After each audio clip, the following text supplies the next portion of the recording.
નમસ્કાર મિત્રો, હું વિપુલ પટેલ, જાગૃત ગુજરાત ન્યૂઝ સત્યની સાથે એક નજર આજના મુખ્ય સમાચાર પર।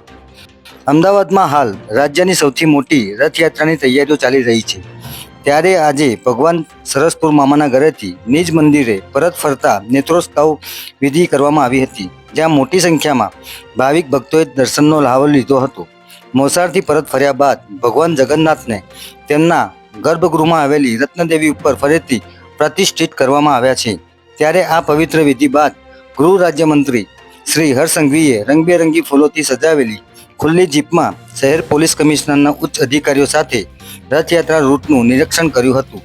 જો કે અષાઢી બીજના દિવસે અમદાવાદ સહિત ગુજરાતભરમાં નીકળનારી 213 કરતાં વધુ રથયાત્રાને લઈને મુખ્યમંત્રી શ્રી ભૂપેન્દ્રભાઈ પટેલે સમીક્ષા બેઠક યોજી હતી, જેમાં રથયાત્રાને લઈને તૈયારીઓ તેમજ સુરક્ષા વ્યવસ્થા સહિતના મુદ્દાઓ પર ચર્ચા કરવામાં આવી હતી। ગુજરાતની 4564 ગ્રામ પંચાયતો માટે 22 જૂને યોજાયેલી ચૂંટણીઓનું આજે પરિણામ જાહેર થયું છે।